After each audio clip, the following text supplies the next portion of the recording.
मैं तो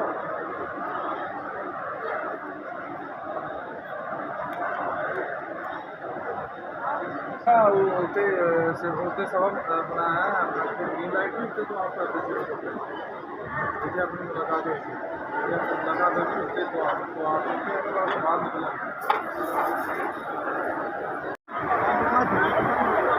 ये वाली सारी बिल्डिंग सारी इमारत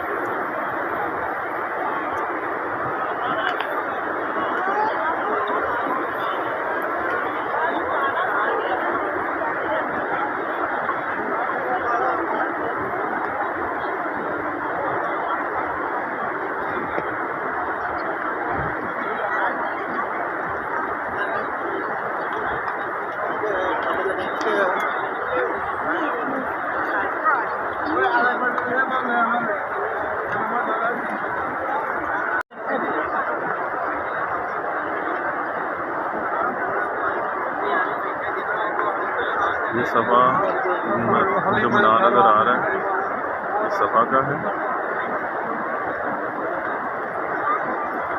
और ये शाह अब्दुल अजीज़ के सारी बिल्डिंग जो उन्होंने वक़्फ़ की हुई है। दी के घर के साथ ये वाला जो रोड है ये रोड है हिजर रोड।